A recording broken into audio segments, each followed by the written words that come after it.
Assalamualaikum warahmatullahi wabarakatuh. Alhamdulillah, nahmaduhu wa nasta'inuhu wa nastaghfiruh wa na'udzu billahi min shururi anfusina wa min sayyiati a'malina. Man yahdihillahu fala mudilla lahu wa man yudlil fala hadiya lahu. Ashhadu an la ilaha illallah wahdahu la syarika lahu wa asyhadu anna Muhammadan abduhu wa rasuluhu, amma ba'd. Yang saya kasihi Cik ke Puan pengurusi, Cik pengurusi, yang berusaha Ustaz Muhammad Hafiz Abu Seman Timbalan atau Pemangku Pengarah Jabatan Hal Ehwal Agama Islam Polis JAIB, Ketua Penolong Pengarah JAIB, guru-guru, para murabbi kelas Al-Quran Fardu Ain, Kafa dan Sekolah Agama Petang Perlis SAPPS. Dah tahun ke berapa dah Sekolah Agama Petang ni? Saya ingat dah 5 tahun ya. Tahun ketiga? Tahun ketiga.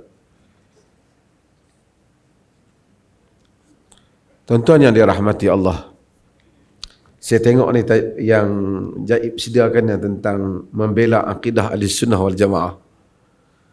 Saya tak ikut skrip ni sikit, saya ikut sikit dah, boleh kah?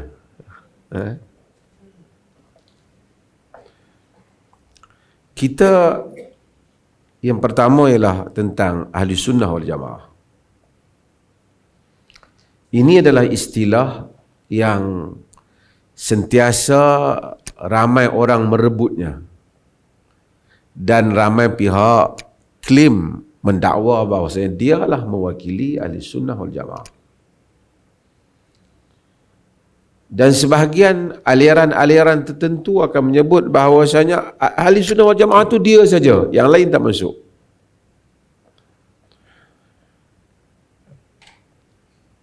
Ini khususnya apabila berlaku di kalangan golongan yang mana sama-sama tak jauh alirannya, atau di kalangan sekolah Sunni itu sendiri. Sekolah pemikiran itu, sekolah Sunni. Biasanya orang akan sebut Sunni, Ahli Sunnah dan Syiah apabila berhadapan dengan Syiah. Itu biasanya tak banyak dia punya pertikaian, kerana Syiah akan tahu dia Syiah, Sunni akan bagi tahu bahawasanya dia Sunni, dan argumen mereka akan bersekitar dengan isu tentang imamah, isu tentang Ali dan seumpamanya. Tetapi yang banyak menjadi polemik apabila perbincangan tentang Ahlussunnah wal Jamaah itu dibangkitkan di kalangan mereka yang mendakwa diri sebagai Ahlussunnah wal Jamaah. Lalu sebahagian akan menyatakan dia Ahlussunnah, yang lain bukan Ahlussunnah dan seumpamanya. Ini saya nak sebut tentang latar hal-hal ini. Dan ini bukan polemik baru. Ini adalah polemik lama. Pertikaian antara sekolah-sekolah pemikiran. Sekolah-sekolah pemikiran ini maksudnya school of thoughts. Aliran-aliran pemikiran. Madrasah pemikiran. Apabila munculnya aliran-aliran Asy'ariyah, munculnya Maturidiyah, dan sebelum itu adanya ialah aliran Imam Ahmad bin Hanbal yang dikenali sebagai Hanabilah, Madrasah Hanabilah, panjang sepanjang sejarah. Sejarah juga menunjukkan berlaku ketegangan di antara sekolah pemikiran Ahmad bin Hanbal yang mewakili Imam Ahlussunnah wal Jamaah, dan juga dengan Madrasah Mu'tazilah. Mu'tazilah ialah madrasah ataupun sekolah yang telah pernah mendapat tempat dalam dunia Islam. Pemerintahan Ma'mun, Al-Mu'tasim, Al-Wathiq. Sehinggalah pada zaman Mutawakkil barulah keadaan itu reda. 3 khalifah memegang aliran Mu'tazilah. Imam Ahmad dilarang untuk bercakap, menyampaikan hadis di bawah 3 pemerintahan ini. Yang paling getir ialah khususnya pada zaman Al-Mu'tasim. Mu'tasim yang terkenal dengan sejarah Amuriyah kerana membebaskan kota, menawan sebuah negara disebabkan kerana menghina wanita Islam, yang ahli-ahli sejarah menyebut wah Mu'tasimah, ucapan wanita yang menyebabkan bangkitnya Mu'tasim membebaskan kota, sehingga Abu Tamam menyebut as-sayfu asdaqu anba'an minal kutubi bainal haddi jaddi wal la'ib. Kerana Mu'tasim pada musim itu, orang menyatakan bahawasanya jika berperang, ahli-ahli nujum melihat pada buruj bahawasanya kemenangan tak akan berlaku dalam peperangan. Ini khurafat, penglipur lara ataupun pada tukang-tukang tilik. Tetapi Mu'tasim tidak mendengar nasihat mereka. Dia terus melancarkan perang kepada negeri yang telah menghina, menawan wanita muslimah. Itu kewibawaan orang Islam gitu-gitu. Tetapi dia seorang Mu'tazilah.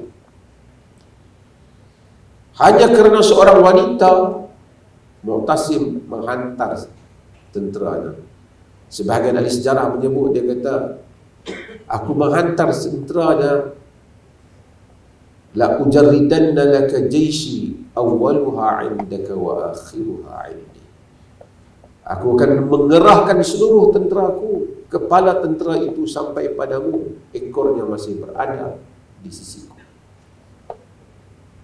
Semangat Mu'tasim apabila diberitahu seorang wanita telah dihina oleh orang kafir. Ahli-ahli sejarah memuji Mu'tasim, apa yang dia lakukan. Tetapi Mu'tasim yang sama adalah seorang Mu'tazilah. Dengan tangannya lah dia memukul Imam Ahmad bin Hanbal, kerana dipercaya Imam Ahmad mengandung pahaman yang salah di dalam akidah. Isu apa yang dibangkitkan oleh Mu'tazilah agak complicated, tak jauh daripada beberapa isu yang dibangkitkan oleh Syairah.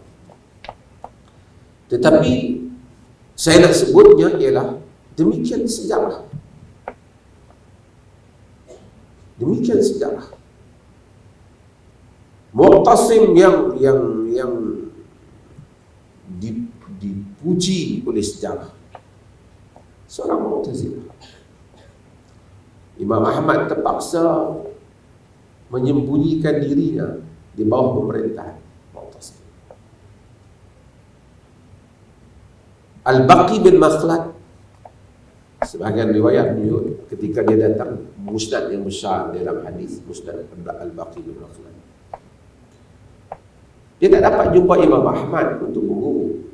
Itu yang ada sejarah, dia ketuk pintu satu hari satu hadis, macam seorang yang meminta sedekah. Satu hari Imam Ahmad bagi satu hadis. Itu semua di zaman Mu'tasim. Kemudian diikuti dengan Wathiq, lakukan hal yang sama kepada Imam Ahmad. Saya nak ceritanya adalah sekolah pemikiran Mu'tazilah artinya pernah menguasai Empire Abbasiyah itu. Pernah 3 khalifahnya di bawah pengaruh Mu'tazilah. Imam Ahmad tetap mendoakan kepada Mu'tasim supaya Allah, dan berterima kasih kepada Mu'tasim kerana berperang.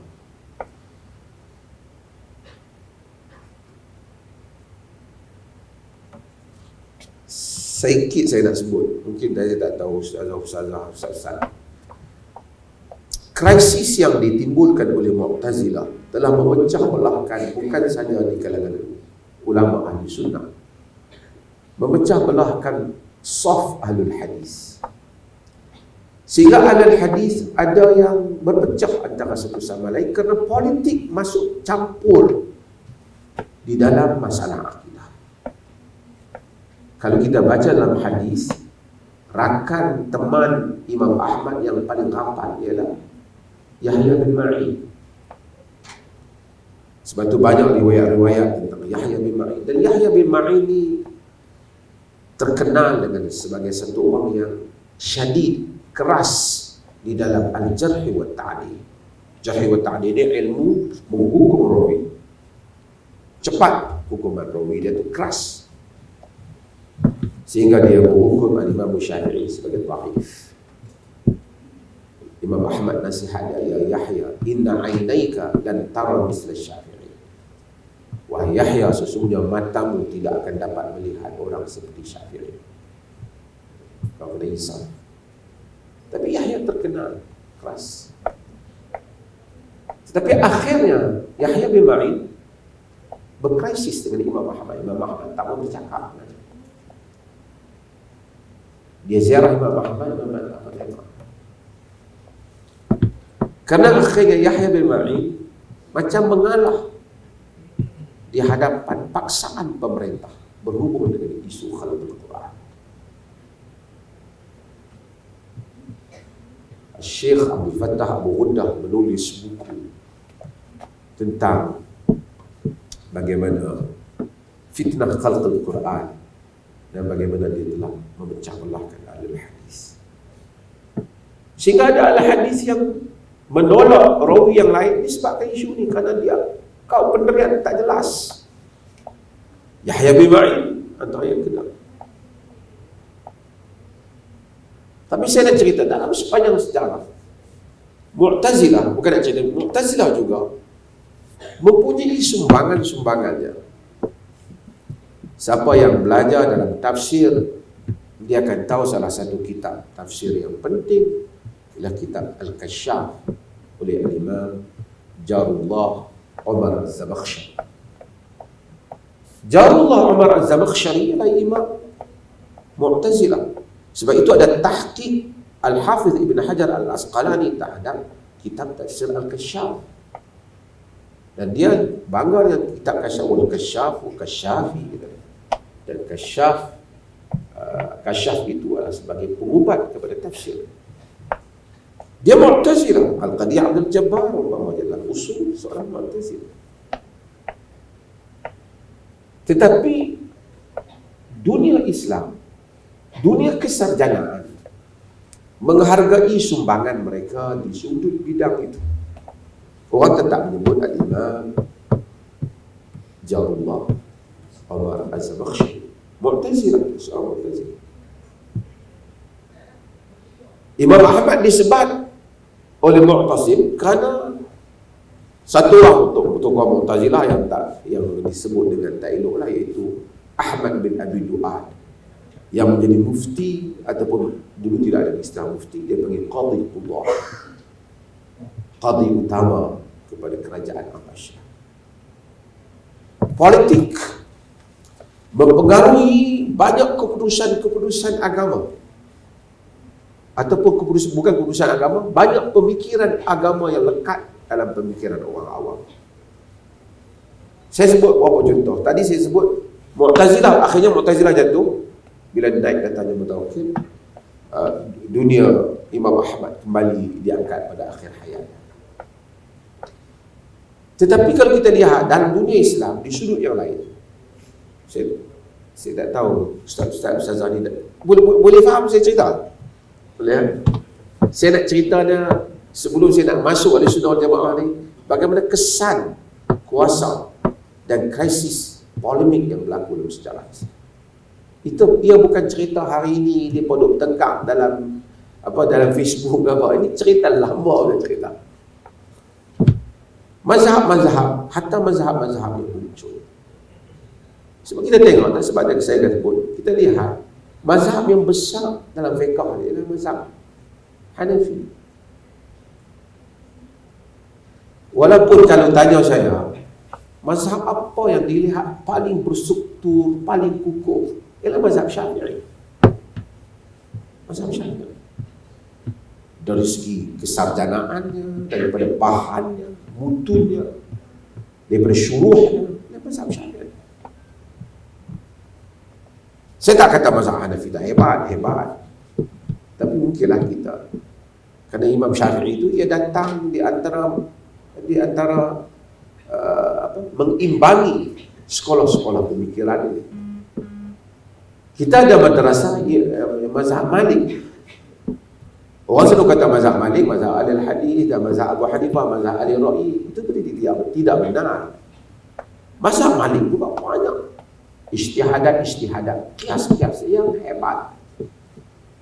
Tapi kenapa mazhab Imam Malik pernah Muwatta pernah diminta untuk dijadikan sebagai kitab rujukan di bawah kerajaan Abbasiyah oleh Abu Ja'far Al-Mansur? Imam Malik menolak. Tapi kenapa mazhab Hanafi besar? Kerana Al-Imam Muhammad bin Hasan Al-Syaibani yang diangkat menjadi mufti ataupun qadhi qudha kerajaan Abbasiyah merupakan anak murid besar, tokoh besar dalam mazhab Hanafi.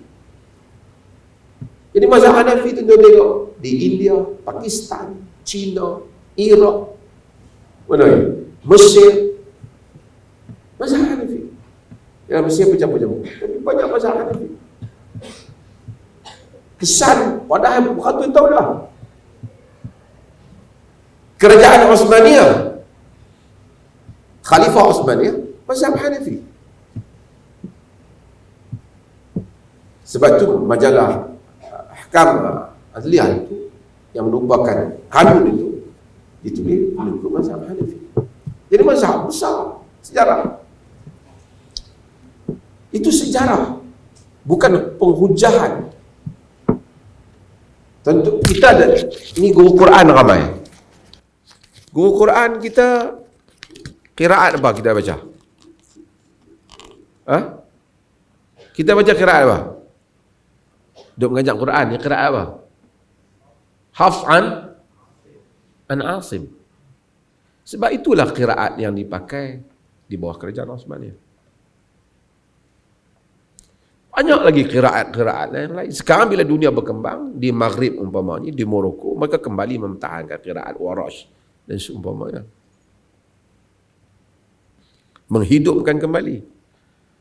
Walaupun ada seruan untuk tauhidkan bacaan qiraat seperti Syekh Aiman Suwaid supaya disatukan.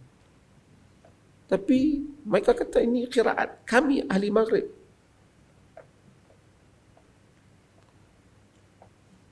Supaya saya cerita hal ni, supaya tuan-tuan tidak jumud untuk melihat krisis-krisis yang berlaku dalam dunia Islam. Bila krisis berlaku, seseorang tokoh naik memegang sesuatu jawatan, dia akan mempertahankan alirannya. Kita ambil pusat yang menjadi tumpuan orang ramai. Mekah dan Madinah. Mekah khusus dan Madinah. Madinah macam yang kita tahu, dahulu ialah mazhab Malik. Imam Malik di situ Imam Darul Hijrah. Kerana Imam Malik tak pernah ke mana. Kemudian bertukar-tukar mazhab itu masuk, Imam mazhab Malik ke tempat lain. Yahya bin Yahya Al-Laisi yang membawa mazhab Malik pergi ke Maghrib. Kemudian berkembang mazhab lain. Sehingga hari ini masuk. Dulu pernah mazhab Syafi'i. Di masjid. Sebab tu bila kita baca Al-Imam As-Sulki. Dia seorang tokoh al-mazhab Syafi'i. Dan sangat kuat mazhab Syafi'i. Dan banyak mengkritik orang selain daripada Syafi'i. Apa kata As-Sulki? As-Sulki kata, bukti salah satu mazhab Syafi'i itu benar. Ialah kerana di dalam masjid Nabi ini diamalkan mazhab Syafi'i. Dibaca qunut, sedangkan Nabi mendengarnya. Makam Nabi ada di sini. Diamalkan mazhab Syafi'i. Tapi kalau kita memakai hujah as-Subki, artinya pada zaman Imam Malik, mazhab Malik lah yang benar. Pada zaman sekarang, mazhab Hanbali lah yang benar. Kerana dah 400 tahun berada di masjid tu. Dengan menghormati as-Subki, tapi itu bukan satu penghujahan. As-Subki menulis tentang Tabaqatus Syafi'i. Saya nak sebutnya, krisis ini, ulama' ni memang ada berbeza pendapat. Sebelum kita pergi kepada isu ahli sunnah yang real, kita kena akui perbezaan pendapat ini, ulama' ni kritik ulama' ni, ulama' ni kritik ulama' ni, tidaklah sehingga menyebabkan kita menelan ke semua kalam itu. Tuan-tuan baca sejarah. Ini saya sebut sejak dulu. Tuan-tuan baca sirah. Sirah diambil daripada Muhammad ibn Ishaq, ibn Hisham. Muhammad ibn Ishaq, walaupun dianggap sebagai mudallis, tadlis, kerana tadlis, Muhammad ibn Ishaq ni, tadlis ni, dalam ilmu hadis ni, apabila rawi tu, dia skip rawi yang, dia tak sebut rawi yang sebenar yang dia ambil. Bukan dia ubah nama, tapi kata dia ambil, saya ambil daripada Ustaz Amir, saya tak habaq dia, saya terus habaq guru dia, saya tak mau sebut nama dia. Bila saya tak mau sebut nama dia tu, boleh jadi kerana saya nak sembunyikan daripada siapa saya ambil. Kadang-kadang ia berlaku kerana rawi tu dia rasa macam setara dengan dia. Dia rasa macam leceh. Kawan-kawan kadang-kadang muka dia rendah sikit pada dia. Kadang-kadang kerana dia tahu rawi berkenaan, mungkin kalau dia sebut orang tak setuju. Ini timbul masalah rawi sebahagian apa yang disebut oleh Al-Imam Syafi'i. Dia meriwayatkan an man athiqu bihi, daripada orang yang aku mempercayainya, dianggap majhul, tak diketahui. Ulama hadis walaupun mereka tabik pada Imam Syafi'i, tapi mereka kata hadis tak boleh, dia mesti tahu siapa. Ini panjang cerita masalah majhul. Ini dalam seni ilmu hadis. Tapi saya nak ceritanya ialah bila Muhammad ibn Ishaq buat begitu, dia skip nama, dia termasuk di kalangan mudallisin, orang yang melakukan tadlis. Maka mu'an'anah, kalau Muhammad ibn Ishaq kata an fulan, an dia tak boleh terima. Kalau dia kata haddatsani, telah menceritakan kepada aku, baru kita terima. Takut, kita tahu dia tak bohong, tapi kalau dia an, dia tak, memang tak bohong, dia kata dari, memang dari. Tapi dari itu, dari terus ke, dari dengar daripada orang lain ke? Tak apalah. Buku sirah yang tuan-tuan baca, peranan besar Muhammad ibn Ishaq. Walaupun ada orang tak setuju dia, saya beritahu. Muhammad ibn Ishaq ini di sisi Imam Malik Dajjal. Yang Malik sebut dia Dajjal. Di sisi kita semua, ataupun sebahagian walaupun ada orang tak setuju, diterima. Imam Malik marah pada Muhammad ibn Ishaq. Kerana Muhammad ibn Ishaq pertikaikan Muwatta' Malik. Dia kata, "Wa mari Muwatta' Malik, fa ana tabibuhu." Aku dia, doktor dia nak tengok Muwatta' Malik. Marah Imam Malik. Hang siapa jabar aku? Dajjal di kalangan Dajjal. Al-Imam Az-Zahabi rahimahullahu ta'ala ketika menceritakan tentang krisis konflik itu, dia menyatakan yang ni, telah menyatakan kepada yang ni, Muhammad ibn Ishaq tak boleh buat apa. Kerana Imam Malik adalah merupakan bintang yang hebat. Apa saja dia kata orang akan terima. Akhirnya Muhammad ibn Ishaq keluar daripada Madinah. Tapi kata Imam Malik, kata Al-Imam Az-Zahabi, kalamul aqran yutwa wala yurwa. Cakap orang-orang yang berselisih dilipat, jangan diriwayat. Sebab perselisihan itu perselisihan peribadi. So kita letak sebelah isu perselisihan peribadi.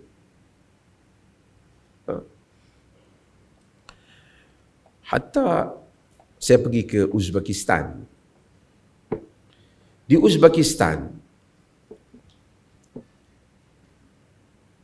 Uzbekistan ada kubur Al-Imam Al-Bukhari. Imam Bukhari ni kita tahu bahawasanya dia dalam hayat dia, hari ni orang itu jasa apa? Soekarno. Saya ingat cerita tu cerita tipu, tapi cerita tu betul apa ya? Saya pergi tanya. Soekarno apabila dia nak melawat Soviet Rusia dulu, dia minta, mungkin tak tahu siapa yang nasihatkan Soekarno. Tapi by the way, saya baru tahu Soekarno ni rupanya ahli Muhammadiyah. Muhammadiyah begitu. Dia pernah ada jawatan namanya dalam Muhammadiyah. Tapi Soekarno, bila dia nak melawat Soviet, antara yang dia minta ialah supaya dia nak melawat kubur Al-Imam Muhammad bin Ismail Al-Bukhari. Mungkin dia tak sebut dia kata Bukhari lah. Jadi dia sebagai tetamu kerajaan Soviet ketika itu, komunis, yang telah menghapuskan semua kesan-kesan Islam, carilah nak bagi tetamu ni untuk melawat. Ketika itu kubur Al-Imam Bukhari ialah satu tempat nama dia Khartank di Uzbekistan. Saya pergi ya. Orang tak peduli ya. Dan Imam Bukhari ni dia pun terbunuh dia pun meninggal dalam keadaan terbuang kerana dituduh sesat oleh penduduk negeri dia. Bukhara menuduh dia sesat, Naisabur menuduh dia sesat. Ini dua tempat, An-Naisaburi. Bukhari itu bukan nasi Bukhari. Orang Melayu kata nasi Bukhari kan. Bukhari itu bukan nasi. Nama tempat tu Bukhara. Imam Bukhari kita tahu pada hayat dia dituduh sebagai sesat. Kerana isu tadilah, isu berkelahi pasal khalqul Quran tu. Isu zaman Imam Ahmad tu. Meleret-leret sampai balik ke Bukhara. Dan Imam Bukhari di dalam hayat dia agak, ini sekali sikit lagi saya nak sebut. Saya tak tahulah ustazah-ustazah ni boleh tangkap ke saya cerita ni. Boleh ke tak? Saya nak sebut bahawasanya krisis ni, sebab kita jangan sangat terlalu banyak membaca tentang krisis golongan agama ni, baca poin dia. Kalau tidak kita jadi pening.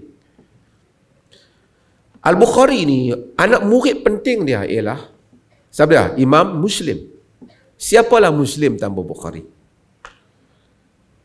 Kerana walaupun Imam Muslim datang berjaya membuat satu kitab dia, penyusunan struktur kitab Imam Muslim itu bagus, di sudut mendatangkan lafaz yang berbeza melalui sanad-sanad yang berbeza. Tapi dan Imam Muslim ni dia tak ada tabwib. Tajuk-tajuk dalam Sahih Muslim tu, kalau orang kata Imam Muslim meletakkan hadis ini di bawah tajuk sekian-sekian, artinya dia bukan ahli hadis. Imam Muslim tidak ada tajuk. Tajuk orang kemudian buat. Imam Nawawi tolong buat tajuk. Kalau kita dengar orang cakap macam tu, kita tahu hang tak tahu tentang Sahih Muslim. Imam Muslim dia hanya collect hadis saja tanpa tajuk. Imam Bukhari yang buat tajuk. Imam Bukhari mana tajuk? Tapi Imam Muslim ni dia mengaji dengan Imam Bukhari. Dalam masa yang sama dia mengaji dengan guru Bukhari yang marah pada Bukhari dan menghukum Bukhari salah, sesat. Itu Muhammad bin Yahya Az-Zuhli. Muhammad bin Yahya kata, siapa yang mengaji dengan Bukhari, jangan main mengaji dengan aku. Itu sama-sama di Bukhara, di Naisabur masa tu. Imam Muslim ambil semua hak dia riwayat daripada Muhammad bin Yahya, dia tak atas kenderaan dia pergi hantar balik pada Muhammad bin Yahya. Tak apa, aku tak riwayat. Aku tak riwayat tu. Aku mengaji dengan Muhammad bin Ismail. Dia mengaji dengan Imam Bukhari. Tapi di dalam Sahih Bukhari, di dalam Sahih Muslim, tidak ada hadis daripada Imam Bukhari. Tak tahulah nak kata apa, tapi patutnya dia kena sebutlah Imam Bukhari, guru dia. Dia mengaji lama, tapi dia tak mention hadis daripada Imam Bukhari. Kawan kita di belakang dua orang Tuan Habak dia buat, kalau nak sembang pergi dekat sikit, jadi kuat, dengar ke depan.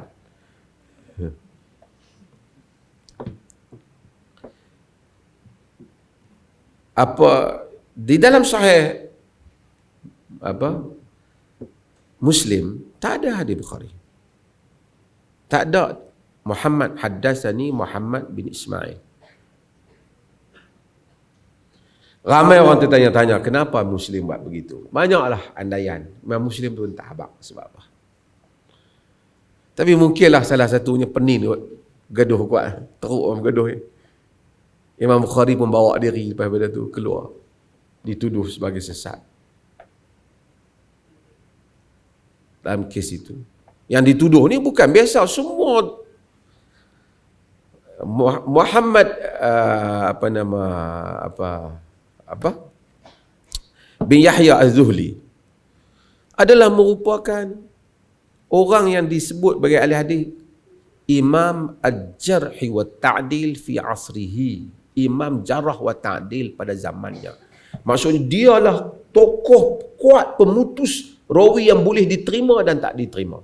Dia putuskan Al-Bukhari rawi yang tak boleh diterima. Guru Bukhari. Walaupun Bukhari pun begitu, ada satu hadis yang Imam Bukhari tetap meriwayatkan daripada Muhammad bin Yahya di dalam Sahih Bukhari. Tanda Bukhari ni insaf.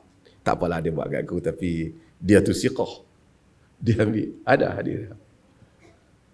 Cuma dia tak mention penuh. Sebut Muhammad. Tapi memang Muhammad bin Yahya. Panjanglah. Saya nak cerita apa? Tapi saya nak cerita satu lagi sebelum saya nak masuk tajuk dia bagi ni. Saya nak buat latar dulu. Ada lagi berapa minit? Saya nak cerita satu lagi ialah Imam Bukhari dalam hayat dia banyak terasa di Uzbekistan ni ialah negeri yang berkuat mazhab Hanafi. Tapi Imam Bukhari dalam hayat dia banyak rasa sakitlah dengan mazhab Hanafi ni. Bukan dengan Abu Hanifah tu, dia tak jumpa Imam Abu Hanifah. Tapi orang mazhab Hanafi ni banyak attack dia. Pasal dia ahli hadis dengan ni, dia pada attack dia. Sehingga kita lihat pada beberapa tempat, kalau Imam Syafi'i dia sebut nama, imam-imam lain. Kalau kalam tu kalam Abu Hanifah, dia kata qala ba'dun nas, kata sebahagian orang. Dia tak sebut nama Abu Hanifah. Mungkin bukan dia benci pada Abu Hanifah saya rasa, tapi oleh kerana macam kalau aku sebut nama ni orang tak apa? Gelenyar orang kata. Macam itulah pasal hak-hak ada lawan dia tu. Kan bersungguh. Tetapi yang lebih perit ialah di dalam At-Tarikhul Wasit,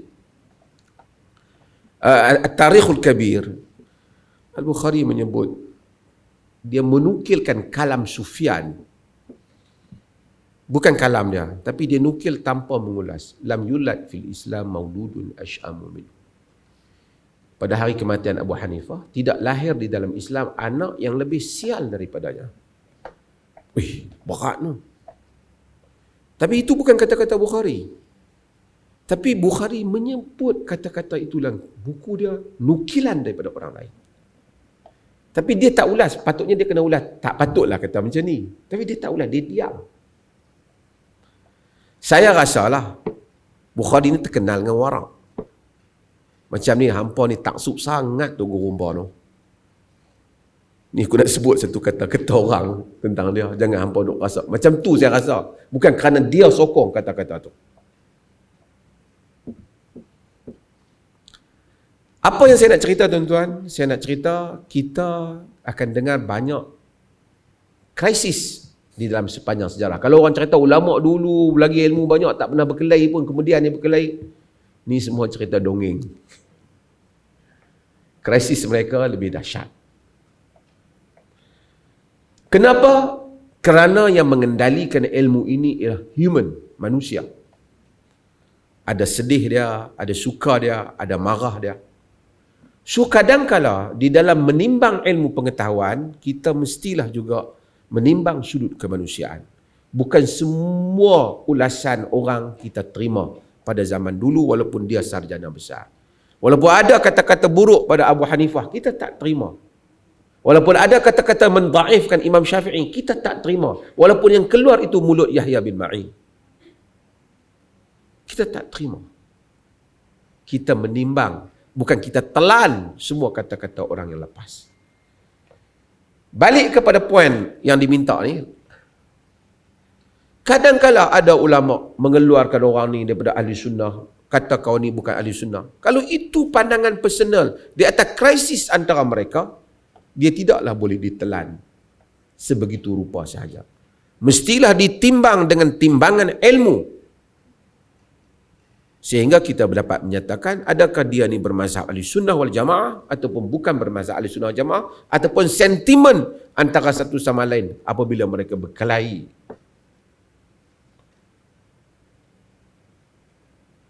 Kalau kita tak tahu tentang dunia ilmu, kita akan terkejut. Ni ada kalam ulama ni. Saya buat contohlah yang mungkin Malaysia ni kontroversi. Ibn Taymiyah rahimahullah. Kalau kita baca kalam Subki memang tak suka dengan Ibn Taymiyah. Itu pun dalam Ad-Durr Al-Kaminah, Al-Hafiz Ibn Hajar menceritakan bagaimana Subki akhirnya minta maaf kepada Az-Zahabi kerana mempertikaikan Ibn Taymiyah dan mengakui keilmuan Ibn Taymiyah. Kalau kita baca Zahid Al-Kawthari, ini memang intitam Ibn Taymiyah, kapirkan Ibn Taymiyah. Tapi anak muridnya Abdul Fattah Abu Ghuddah mentahqiqkan kitab Ibn Taymiyah, mengangkat Ibn Taymiyah. Kita baca Qaradawi kan kata Ibn Taymiyah lah imam yang paling aku sayang. Kod buku-buku Qaradawi ini penuh dengan Ibn Taymiyah.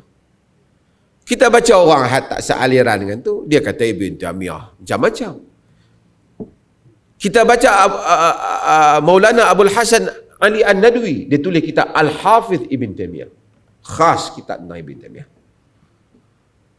So, sebab Ibn Taymiyah dia lawan Sufi, dia lawan tarekat, dia lawan Syiah, dia lawan Mu'tazilah.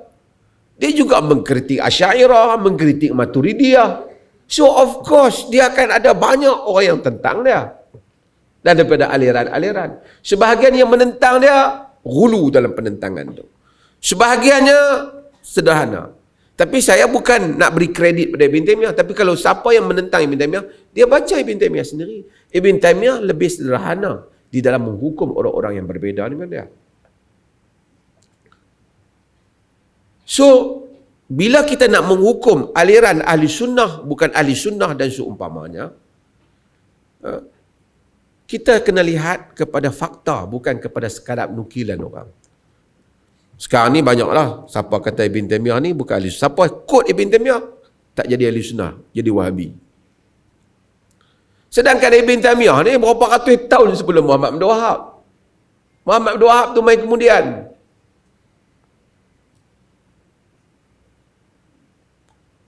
Sebahagian orang yang disebut ni, dia pun tak tahu apa sebenarnya apa yang disebut. Dia quote Wahbah Zuhaili. Wahbah Zuhaili ada buku.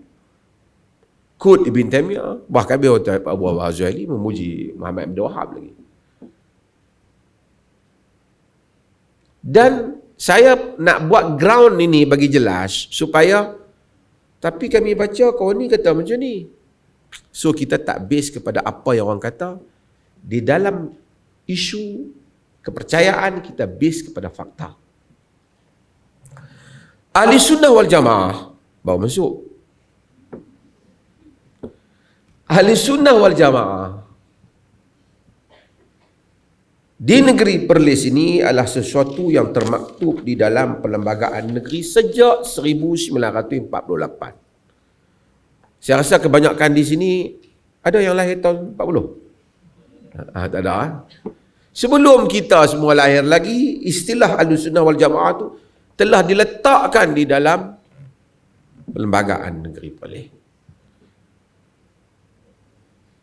Ahli sunnah ini madrasahnya, yang bila disebut ahli sunnah, dia lebih merujuk kepada isunya ialah isu akidah yang dia pegang. Isu mazhab dalam fiqh satu hal. Ada orang mungkin dia pegang, dia ahli sunnah tapi dia ambil qaul umpamanya Ja'far As-Sadiq. Ja'far As-Sadiq pun bukan kata Syiah, tapi maksudnya itu fiqh tak apa, dia luas. Madrasahnya ahli sunnah wal jamaah. Sebelum sebahagian negeri lain letak, madrasahnya ahli sunnah wal jamaah. Dan pengertian ahli sunnah itu diberikan, itu pengertian ahli sunnah, kumpulan orang Islam yang berpegang kepada Al-Quran dan Sunnah dan pendapat sahabat yang sepakat atas kebenaran yang nyata dari kitab dan Sunnah Rasulullah. Itu yang mereka berikan. Ahlu sunnah merujuk kepada sunnah Nabi SAW. Ahli sunnah Nabi SAW. Cumanya dalam sepanjang sejarah, banyak golongan. Ibn Taymiyah macam tak berapa nak masukkan Asy'ariyah sepenuhnya di dalam ahli sunnah. Saya akui. Dia kata, hum aqrabu ta'ifah ila sunnah. Mereka puak yang paling dekat kepada sunnah. Dia kritik. Dia bukan kata dia tolak Asy'ariyah, dia tolak beberapa poin dia. Ada orang tolak Ibn Taymiyah, bukan termasuk di dalam pembahasan ahli sunnah. Tetapi kalau kita lihat secara insaf ataupun secara lebih mu'tadil, 3 madrasah paling utama berada di bawah lembayung ahli sunnah ni. Satu ialah madrasah ahlul hadis, ahlul asar, ataupun sebahagian menyebut ialah mereka yang mengikut mazhab Imam Ahmad bin Hanbal, golongan Hanabilah. Satu adalah, keduanya adalah Asy'ariyah, ketiganya ialah Al-Maturidiyah.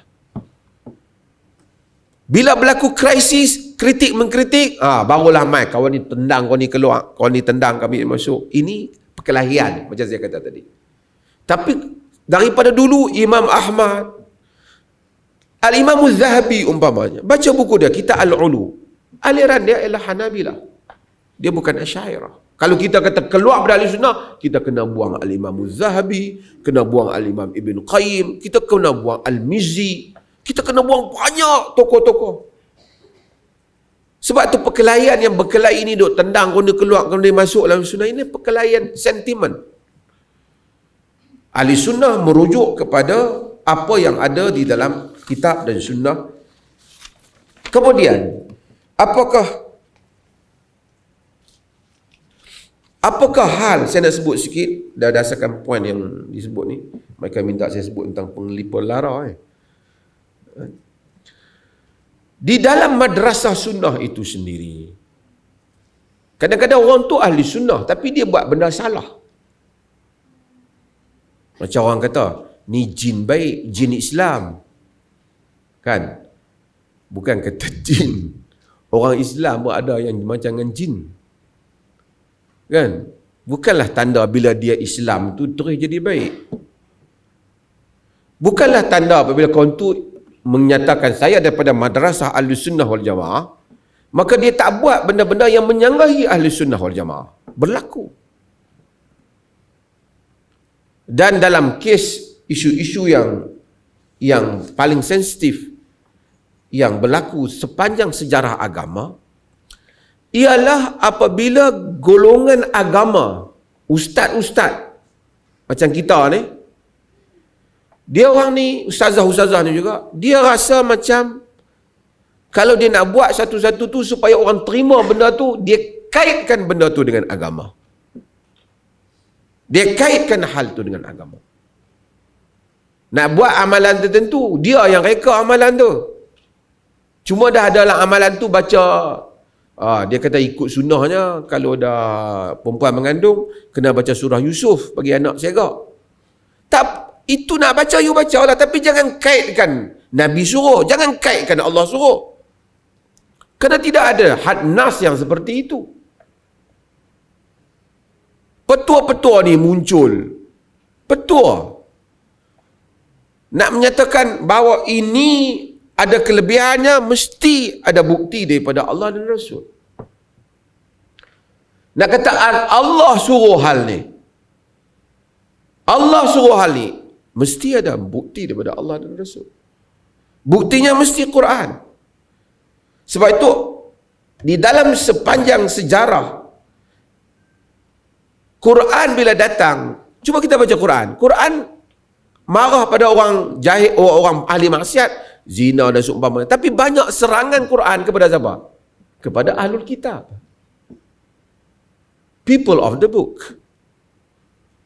Kerana mereka benda yang tak ada. Lalu disandar kepada Tuhan.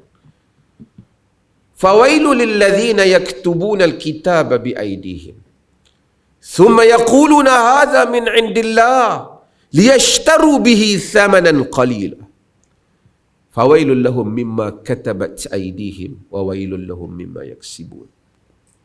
Celaka orang yang menulis kitab dengan tangan mereka, kemudian menyatakan ini daripada Allah. Liyashtaru bihi thamanan qalila. Untuk mereka membelinya dengan harganya murah. Untuk mereka membelinya dengan harga yang murah. Fawailul lahum mimma katabat aydihim. Celakalah apa yang ditulis oleh tangan-tangan mereka, dan celaka apa yang mereka lakukan. Kerana orang agama, apabila dia rasa nak bagi terima poin dia kata inilah ajaran agama. Inilah sunnah. Nak jual barang, nak bagi orang terima, sunnah, makanan sunnah. Quran banyak kita jumpa. Wa man azlamu mimman iftara 'ala Allahi kadhiba liyudilla an-nasa bighairil 'ilm. Siapa yang lebih zalim daripada orang yang menggunakan nama Allah iftira, menggunakan nama Allah dengan dusta untuk menyesatkan manusia tanpa ilmu. Innallaha la yahdil qaumal zalimin. Tuhan tak memberi petunjuk pada orang yang zalim. Ini yang menjadi masalah dalam sepanjang sejarah, yang menyebabkan berlakunya krisis di kalangan umat ni. Antara puncanya kewujudan fakta perkara-perkara yang palsu yang dianggap sebagai agama. Dan Nabi SAW sebut benda yang sama. Tuan-tuan semua hafal hadis tu. Inna kadhiban alayya laisa ka kadhibin ala ahad man kadzaba alayya muta'ammidan falyatabawa maq'adahu minan nar. Dusta pada aku tak seperti dusta pada orang lain. Siapa dusta pada aku dengan sengaja, maka siap tempat duduknya dalam neraka. Mutawatir. Kerana ini adalah perkara yang akan berlaku. Dan Nabi beritahu dalam hadis Muslim, wa yakunu fi akhir zaman dajjalunal kadzabun ya'tuna minal ahadits ma lam tasma'u antum wala aba'ukum fa iyyakum wa iyyahum la yudillunakum wa la yaftinunakum. Akan ada pada akhir zaman dajjalunal kadzabun, dajjal yang pendusta. Ya'tuna minal ahadithi ma lam tasma'u antum wala aba'ukum. Mereka akan bawa hadis yang kamu dan mak bapak kamu tak pernah tengok, tak pernah dengar. Nabi kata kepada sahabat, jaga-jaga kamu jangan sampai mereka menyesatkan kamu dan memfitnah kamu, yang menimbulkan kekacauan di kalangan kamu. Akhirnya wujudnya perkara-perkara yang palsu, khususnya golongan tadi, kalau mereka sebut sebagai golongan qusas ataupun wa'az, yang mensedapkan cerita mereka. Arab kata yubahhirul qissah, bukan yubahhirul qissah, yubahhirul qissah. Baharat, tahu baharat, rempah kan, spice up the story. Bubuh, orang bubuh kicap, bubuh toyu, kan, sos, bagi sedap. Nak cerita, bila cerita tu itu yang mari sampai lajak ruh Imam Ahmad daripada ruh Sayyidina Abu Bakar. Semua benda-benda tu walaupun ditarik balik dan semuanya, alhamdulillah, tetapi sebab tak ada guidance di dalam hidup, dia rasa okey, kita cerita apa-apa saja kita baca tentang agama ni, sama juga ustazah dengan ustaz ni. Jangan tengok-tengok dalam buku ni kata kita pun pergi ceritakan anak murid kita. Kita tak pasti tu Pak Muhammad tu. Betul ke tak tu? Make sure dulu fakta tu betul. Ini bukan cerita saya silap tau. Ini cerita Nabi kata falyatabawwa maq'adahu minan nar. Siap tempat duduk dalam neraka. Ini bukan kesalahan sekadar hilang 42 million. Ini menghilangkan agama.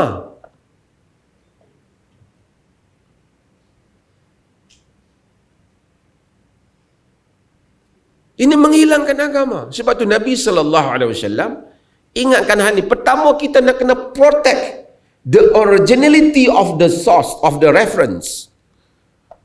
Ketulinan asalah, keaslian, authenticity of the religion. Ketulinan agama. Kemudian agama ni rujukkan dia Quran dan Sunnah. Yang ni ada orang kata, kita siapa nak rujuk Quran dan Sunnah? Tak apalah, kita mungkin tak mampu, tetapi syiarnya ialah Quran dan Sunnah. Macam mana nak rujuk pada Quran dan Sunnah tu perlukan kepada memahami bahasa Arab. Bahasa Arab itu dipahami melalui ahli bahasa Arab. Kita quote apa yang ada di dalam orang Arab faham. Kita quote imam-imam faham daripada teks tu, tak apalah. Takkan nak sebut Quran itu diambil daripada Islam daripada ulama. Ulama macam-macam tadi. Daripada aliran macam-macam, mazhab macam-macam. Itu tafsiran terhadap Quran dan Sunnah. Yang kita rujuk ialah Quran dan Sunnah. Macam mana nak faham Quran dan Sunnah? Tak apa. Kita mungkin tak sampai, kita kena pakai apa yang ulama tolong tafsirkan. Tapi ulama bukan semua orang satu nas dipahami oleh semua orang. Tetap rujukannya ialah Quran dan Sunnah. Ini adalah nas Quran. Fa in tanaza'tum fi syai' farudduhu ila Allah war Rasul. Apabila kamu berselisih dalam satu perkara, balik pada Allah dan Rasul. Dia tak kata balik kepada dalam ayat lain Allah ati'ullah ati'ur Rasul wa ulil amri minkum, ta'an Allah ta'an Rasul dan ulil amri. Disebut ulil amri. Al-Imam Syafi'i untuk mengelakkan penyalahgunaan ulil amri atau pemerintah terhadap agama, dia kata ulil amri itu ialah sama ada pemimpin-pemimpin yang dilantik oleh Rasul ataupun merupakan para ulama. Tapi itu bukan tafsir yang majoriti. Majoriti kita yakni ulil amri, yakni orang para pemerintah. Tapi saya nak ceritanya ialah rujukannya ialah Quran dan Sunnah. Kita kena letak bila pun, kalau kita bersisir Quran dan Sunnah. Macam mana nak faham Quran dan Sunnah? Kita tak capai. Saya tengok Imam Nawawi kata apa alam Sunnah ni. Kita tengok Ibn Hajar kata apa. Tak apa. Tapi asasnya ialah Quran dan Sunnah. Tak boleh kata rujuk baliknya kepada Ibn Hajar dan Nawawi. Tak boleh macam tu. Quran dan Sunnah. Dan ulama banyak. Sebahagian tafsiran ulama itu macam kita kata banyak yang benar. Dan kadang-kala tidak boleh dinafikan ada elemen kemanusiaan. Ada elemen setempat. Ada kitab dulu sebut bumi flat umpamanya. Takkan kita nak accept. Walaupun dia alim, tapi kita rasa dia mungkin terpengaruh dengan zaman itu punya penafsiran. Okey. Dan satu bahagian. Ini ahli sunnah wal jamaah. Apa yang dibuat oleh aliran yang bukan ahli sunnah wal jamaah?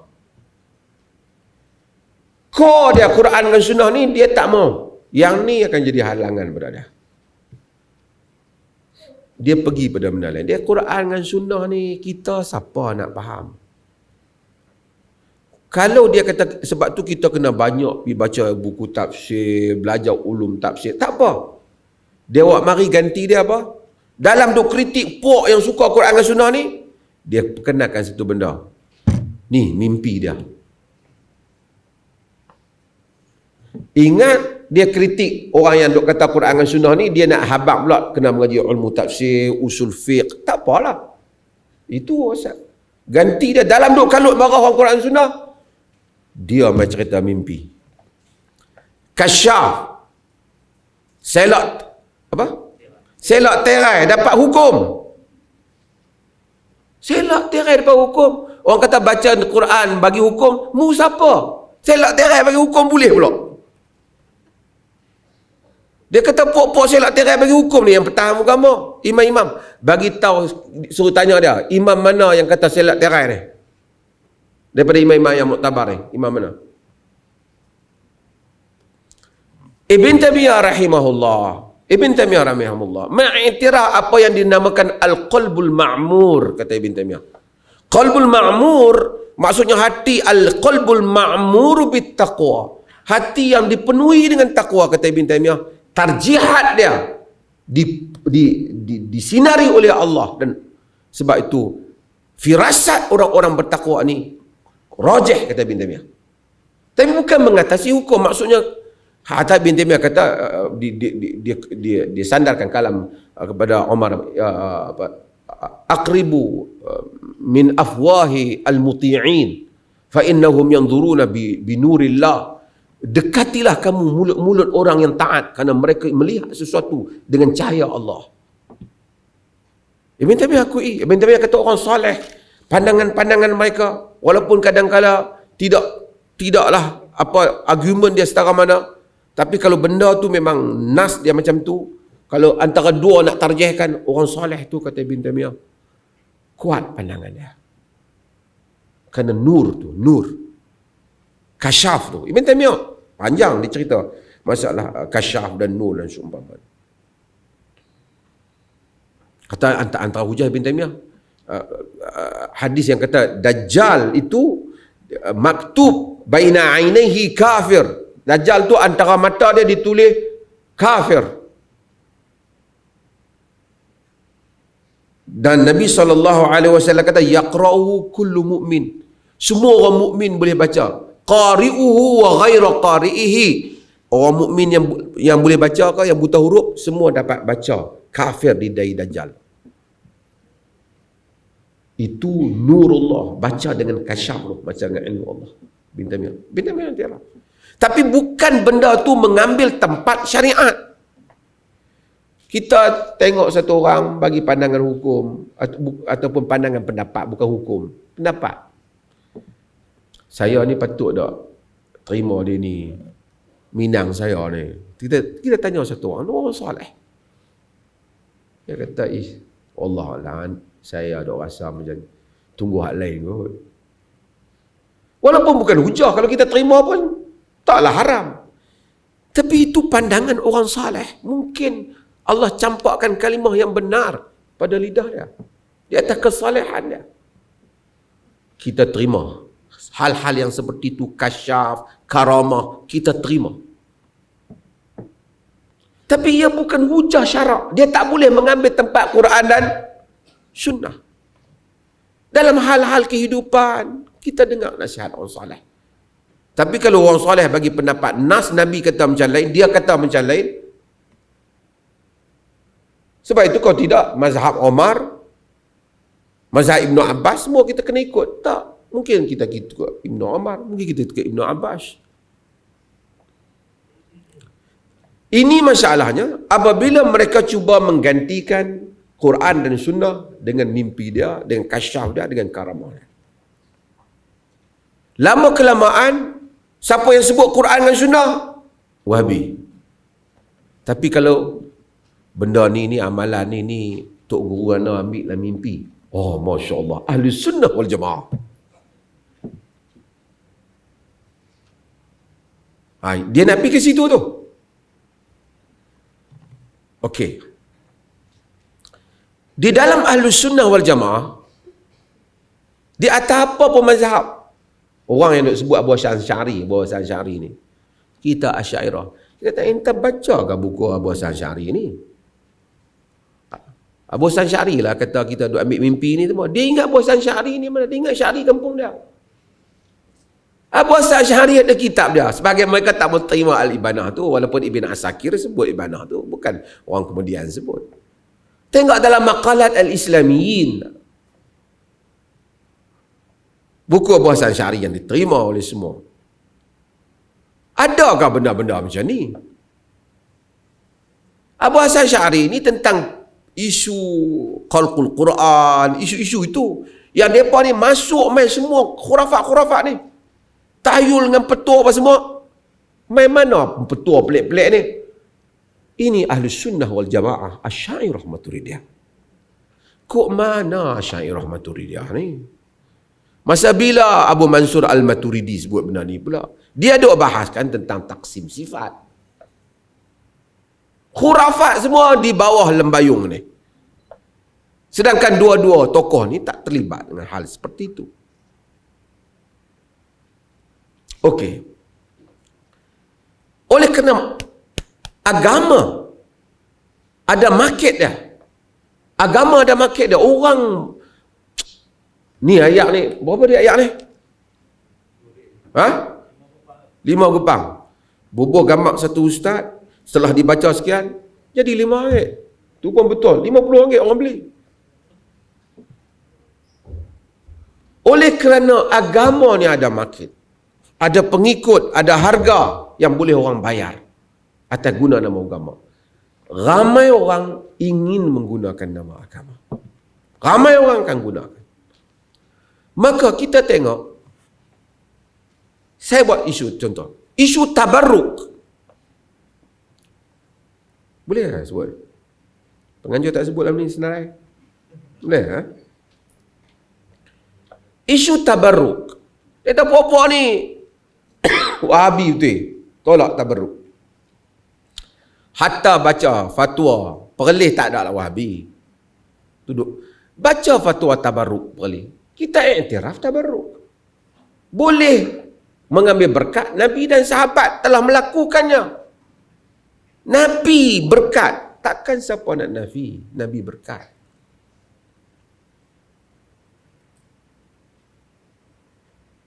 Wa barik ala Muhammad wa ala ali Muhammad kama barakta ala Ibrahim wa ala ali Ibrahim. Berkat Nabi. Nabi berkat tu kita confirm lah. Rambut Nabi yang Ummu Salamah simpan tu, berkat kita confirm. Kain yang disentuh oleh Nabi, berkat kita confirm. Tapi depa cerita berkat Nabi, tapi sebenarnya yang depa promote bukan berkat Nabi, berkat depa sendiri. Lah kali yang duk ni kasut depa, barang depa, produk jual depa. Bukan Nabi yang mereka angkat. Mereka guna tajuk je Nabi yang dia kata Nabi pun sahabat buat. Itu Nabi.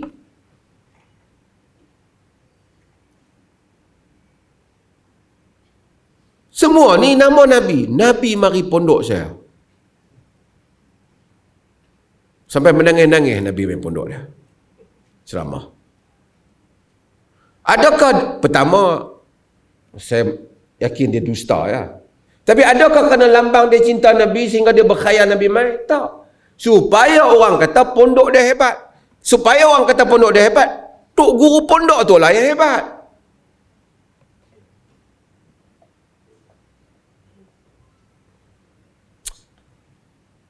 Ini semua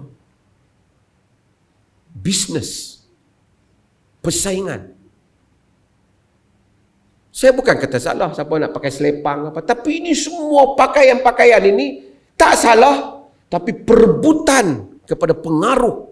Yang perebutan itu, macam saya kata, sebahagiannya mungkin ikhlas, mungkin ramai juga ikhlas, tapi sebahagiannya akhirnya anak murid kayuh gerek ya. Main mengaji, kebanyakan tok guru welfare lah.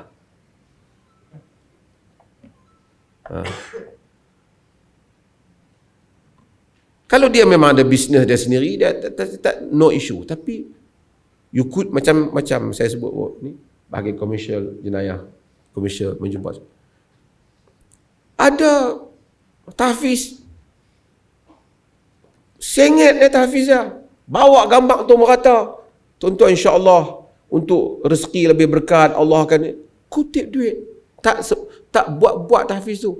Akaun mudir dia, tok guru tu 2 juta lebih. Daripada blok akaun dia. Ini satu masalah.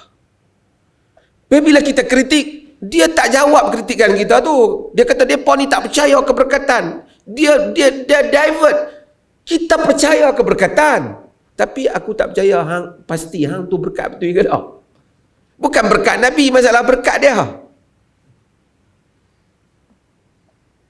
Saya tak kata salah untuk orang cium tangan Tok Guru dan seumpamanya. Tetapi dijadikan, tuan-tuan tengok sekarang ni, macam satu, saya takut ia jadi cult. Salam. Nak salam dengan Tok Guru, kena duduk dulu depan. Lutut di atas tanah, baru salam.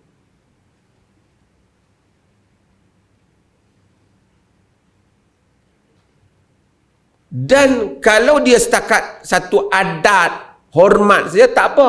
Dia akan pergi, jangan kritik apa yang guru kita kata. Ini yang bahaya. Ini yang saya nak beritahu pada guru-guru agama, supaya hati-hati dalam hal. Berkat kita akui. Ada. Nabi berkat. Kemungkinan orang soleh berkat. Tapi kalau orang soleh berkat, dia bukan soleh. Ni aku soleh ni, ambil berkat aku. Kata Imam Syafi'i yang tawadhu', "Uhibbus salihin wa lastu minhum. La'alli an anala bihim syafa'." Aku sayangkan orang soleh, sedangkan aku bukan di kalangan mereka. Padahal dia ra'sus salihin, kepala orang soleh, Imam Syafi'i rahimahullah ta'ala.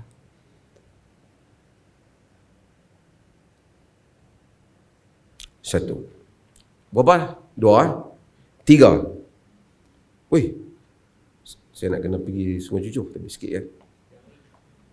Sejak. Saya nak sebut satu hal yang lebih bahaya daripada ini semua. Dan ini termasuk dalam batiniyah. Yang sedang digunakan nama Ahlussunnah wal Jamaah. Iaitu panggil wali minta tolong. Dia kata, mereka ni tak terima tawasul ni, pok-pok ni memang Wahabi ya. Tawasul lain. Tapi hampa panggil. Wahai Syekh Nazim, tolong aku. Aris ni, tolong aku. Madat ni, tolonglah. Dah kita memang niat pada Allah Ta'ala. Okey, kalau macam tu, Syiah duk panggil Ya Husin tu boleh ya. Dia pun tentu tak kata Husin Tuhan. Tuan-tuan tengok, Syiah panggil apa? Pergi tengok, sahabat pernah pergi dengan umrah. Dia tawaf pun Ya Husin, Ya Fatimah. Tuan-tuan pernah pergi Iran, jalan-jalan dia semua Ya Husain. Tuan-tuan dengar ceramah-ceramah Syiah. Ya Husain, tulis Ya Husain di perut, tulis Ya Husain di kulit, sembuh penyakit. Husain itulah mewakili Allah. Kerana sayang Allah duduk pada Husain. Sebab Husain cucu Nabi. Tuan-tuan, Husain cucu Nabi dan ada kelebihan di segi Syiah lah. Kalau panggil Ya Husain boleh, panggil Ya Abdul Qadir Jalani boleh, Ya Wali Kutub boleh, panggil Jesus boleh tak? Jesus Nabi. Takkan panggil wali boleh, panggil anak Nabi boleh, cucu Nabi boleh, panggil Jesus help me. Boleh tak? Saya tanya ni, boleh tak? Tak boleh Wahabi. Boleh ke tak? Kalau kita benarkan wali, mesti benarkan Nabi.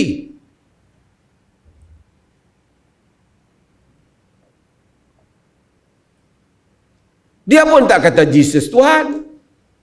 Besok dia takwil pula. Tuan-tuan, sebenarnya seruan nak panggil wali kutub, nak panggil apa, nak pergi ke mana? Ya, ini Ibnu Arabi punya isu. 2-3 hari ni ada orang mubahalah. Ibnu Arabi dalam sejarahnya disebut oleh As-Sakhawi. Pengikut Ibnu Arabi, dia pernah Ibn Hajar Al-Asqalani, guru kepada As-Sakhawi dan guru kepada As-Suyuti. Ini saya sebut, saya terlupa sebut.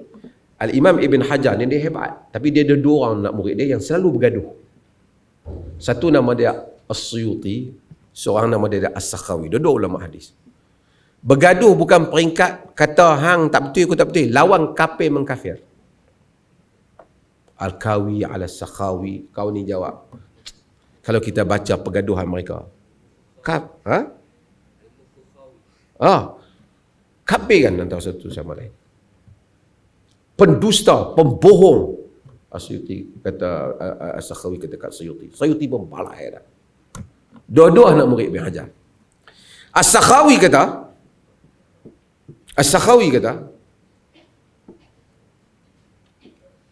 guru dia Ibn Hajar As-Asqalani pernah minta bermubahalah dengan anak murid dengan pengikut Ibnu Arabi. Dia kata kalau Ibnu Arabi di atas petunjuk, Allah laknat kau Ibn Hajar. Anak murid, kalau dia di atas kesesatan, Allah laknat kau. Dikatakan pengikut Ibnu Arabi itu buta mata. Kena mubahalah dengan mubahalah ni kena dua pihak. Seorang-seorang orang tak panggil mubahalah. Tapi tak apa, tu cerita lain. Tapi saya nak ceritanya ialah bahawasanya ini tentang panggil orang. Kalau kita benarkan panggil wali, benarkan panggil ni, akhirnya orang boleh panggil. Ibnu Arabi, dia mempunyai idea tentang tauhidul adyan, menyatukan agama.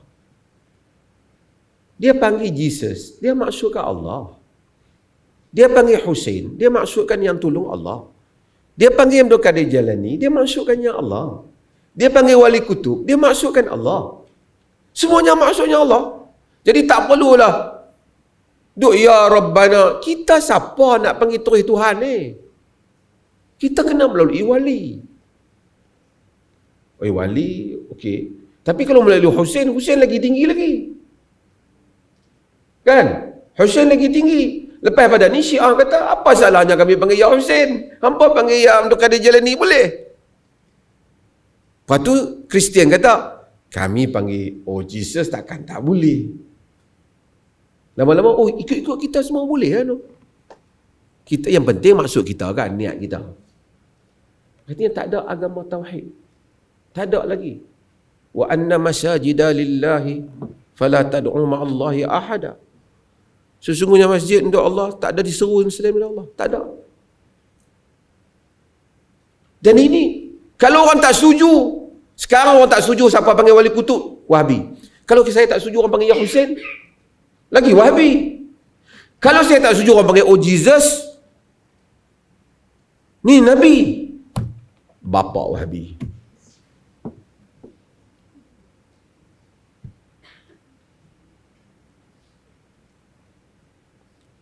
Tuan-tuan, perempuan sekalian, isu ni is not small matter.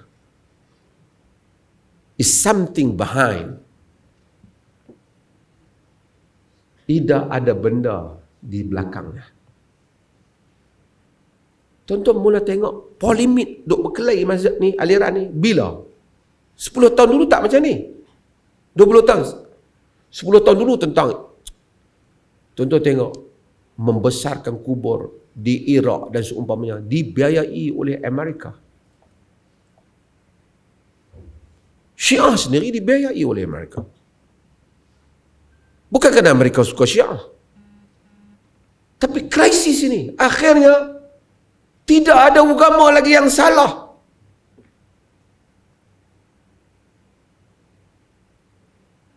Cahaya yang satu, tempat tuju yang berbeza.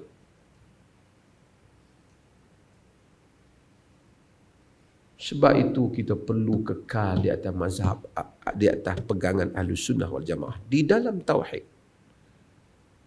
Yang kita tiap hari sebut, la ilaha illallah wahdahu la syarikalah, lahul mulku wa lahul hamd wa huwa ala kulli syai'. Yang kita sebut iyyaka na'budu wa iyyaka nasta'in. Yalah, kita minta ke Allah, cuma kita panggil je Husin. Kenapa tak panggil Allah terus? Walillahil asma'ul husna. Allah ada asma'ul husna. No. Kita jauh. Husain. Kau ni Abdul Qadir Jilani. Tuan-tuan baca buku Summah Tadait. Summah Tadait ni adalah buku yang dulu masa awal penyebaran Syiah di Malaysia ni, dia terjemah buku ni, dia Dia tajuk dia, kemudian aku pun menemui jalannya. Ramai geng-geng pengaruh Syiah ni baca buku tu.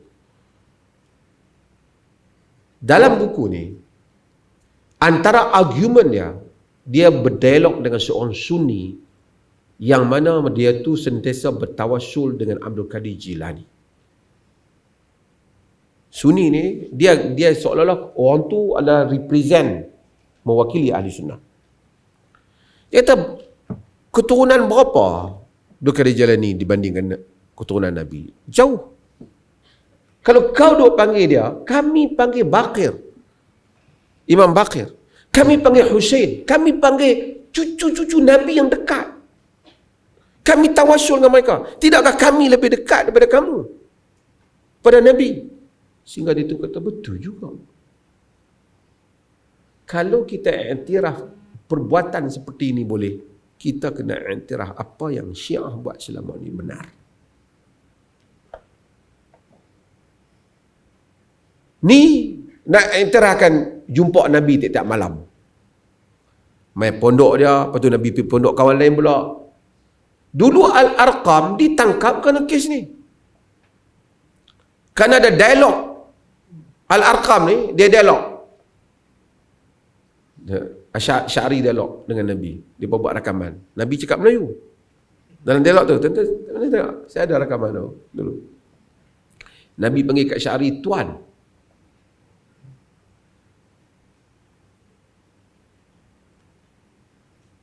Argumen Syari ketika itu, ada ulama kata boleh berjumpa Nabi secara yaqadah. Itu yang berlaku pada saya.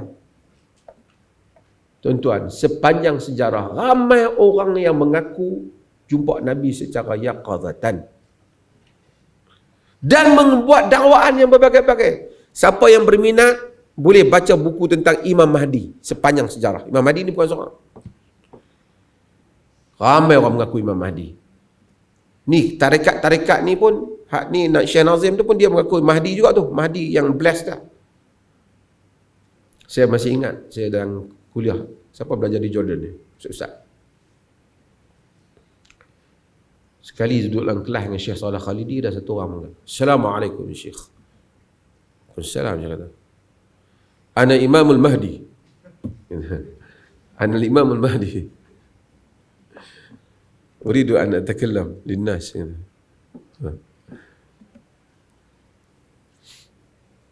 Syekh Salah kata, Al-Mahdi la yusmah an yatakallam fi makanina hadha.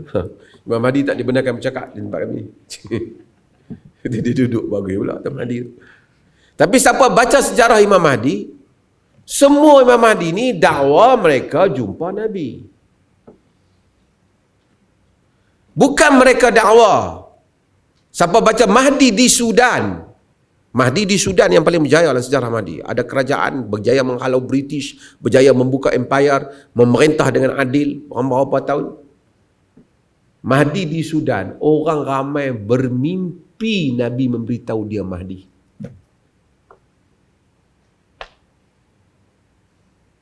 Kalau mimpi nak dijadikan hujah, mimpi dia jadi Mahdi. Semua kata kami datang menemuimu kerana kami mendapat mimpi.